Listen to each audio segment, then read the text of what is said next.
RCA का चुनाव कार्यक्रम जारी हो चुका है और आरसीए की वोटर लिस्ट से एक बड़ी खबर निकलकर सामने आई। भाजपा नेता पराक्रम सिंह का वोटर लिस्ट में नाम नहीं है।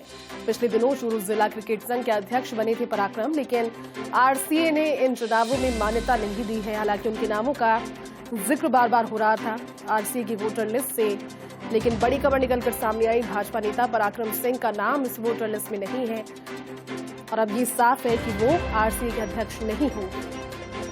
चलिए, हमारे साथ ब्यूरो चीफ नरेश शर्मा जुड़ चुके हैं ज्यादा जानकारी के साथ। नरेश जी, एक नाम पराक्रम सिंह का आरसीए अध्यक्ष के तौर पर लिस्ट में और एक तरीके से नजर आ रहा था सामने, लेकिन अब जब वोटर लिस्ट सामने आई है उनका नाम नहीं होना। क्रिकेट संघ के अध्यक्ष जब चूरू जिला बने थे पराक्रम सिंह, लेकिन इसके बाद आरसीए ने चुनावों में मान्यता नहीं दी है। बिल्कुल, देखिए, राजस्थान क्रिकेट संघ में अध्यक्ष का जो पद खाली है उसके लिए चुनाव होने हैं 8 अप्रैल को। फर्स्ट इंडिया ने आज सुबह इसकी जानकारी दी थी, जिसकी अब पुष्टि हो गई है और अधिकृत रूप से चुनाव का कार्यक्रम जारी कर दिया गया है। दूसरी जो नजर थी वो ये था कि क्या जो वोटर लिस्ट जारी की जाती है आरसीए के द्वारा, उसमें चूरू जिला संघ और दौसा जिला संघ इसके लिए क्या फैसला होता है। तो जो 35 जो वोटर्स है उनकी लिस्ट जारी कर दी है, लेकिन जहां तक चूरू की बात की है तो चूरू में जो अध्यक्ष बनने का दावा किया था पराक्रम सिंह, जो कि बीजेपी नेता राजेंद्र राठौड़ के बेटे हैं, उनका नाम इस सूची में नहीं है। और जो पहले जो अध्यक्ष थे इनसे पहले मुरारी लाल शर्मा, उन्हीं का नाम सूची में आया है। सुशील शर्मा वहाँ से सेक्रेटरी है और दीनदयाल सारस्वत है वहाँ से ट्रेजरर है। तो यानी कि कुल मिला के जो आरसीए ने अभी जो वोटर लिस्ट जारी की है उसमें पराक्रम सिंह का नाम नहीं है। यानी कि पराक्रम सिंह जो है वो मौजूदा वोटर लिस्ट के अनुसार आरसीए का अध्यक्ष का चुनाव नहीं लड़ पाएंगे। हालांकि ये माना ये जा रहा है कि जब चुनाव अधिकारी जो है तो इस पूरी वोटर लिस्ट को लेके आगे इस पे कोई ऑब्जेक्शन दिया जाता है और वो अपनी सुनवाई के बाद कोई फैसला करता है, तो उस पे देखा जाएगा कि क्या पराक्रम सिंह का नाम जोड़ा जाता है या नहीं जोड़ा जाता। लेकिन राजस्थान क्रिकेट संघ ने अपनी तरफ से स्पष्ट कर दिया इस वोटर लिस्ट के माध्यम से कि चूरू जिला क्रिकेट संघ के जो हाल ही चुनाव हुए थे उनको उन्होंने मानने से मना कर दिया है और उनका यह कहना है कि ये संवैधानिक चुनाव नहीं थे।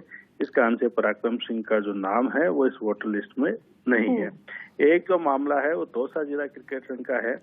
पहले ये सूचना थी हमारे पास कि दौसा जिला क्रिकेट संघ से बीके उपाध्याय है उनका नाम शामिल हो सकता है, लेकिन अब वो नहीं हो पाया है और प्रदीप नागर ही दौसा जिला क्रिकेट संघ के सचिव के रूप में वोट डाल पाएंगे।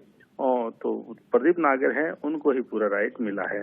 जब एक पोस्ट के लिए चुनाव होंगे, जो अध्यक्ष पद खाली हुआ है, अध्यक्ष पद जो पहले वैभव गहलोत थे उन्होंने पिछले दिनों जो घटनाक्रम हुआ उसके बाद इस्तीफा दे दिया था और उसके बाद ये पद खाली था और उस खाली पद के चुनाव के लिए आरसीए ने अधिकृत रूप से पूरा जो कार्यक्रम है वो जारी हो चुका है। 8 अप्रैल को जो है वो चुनाव कराए जाएंगे अध्यक्ष पद के लिए। और जो तमाम, चूंकि पहले ये था कि आरसीए के पास खुद का दफ्तर था, एसएमएस जो स्टेडियम का ग्राउंड था, एकेडमी थी, चूंकि अब वो नहीं है। ऐसे में अब चुनाव का स्थान है वो बदल दिया गया है, अब होटल मेरियट है, वहाँ पे चुनाव होगा 8 अप्रैल को। और साथ में अन्य जो पूरा जो कार्यक्रम है वो विस्तृत रूप से जो चुनाव अधिकारी है वो जारी करेंगे कि किस दिन से नामांकन होगा, कब नामांकन वापसी होगी, कब जो वोटर लिस्ट है इस पे अगर कोई ऑब्जेक्शन आता है तो उस पर सुनवाई की जाएगी। लेकिन बड़ी खबर यही है कि जो जिला संघों की सूची जारी की गई है आरसीए के द्वारा, आरसीए सचिव ने जो भवानी सामोता है उन्होंने जो सूची जारी की है उसमें जो चूरू जिला संघ है उस पर सबसे ज्यादा नजर थी कि क्या पराक्रम सिंह का नाम इसमें जुड़ता है या नहीं जुड़ता। उनका नाम नहीं जुड़ा गया है, यानी पराक्रम सिंह को अभी आरसीए ने अपनी तरफ से मान्यता नहीं दी है। ठीक है नरेश जी, शुक्रिया आपका पूरी जानकारी के लिए।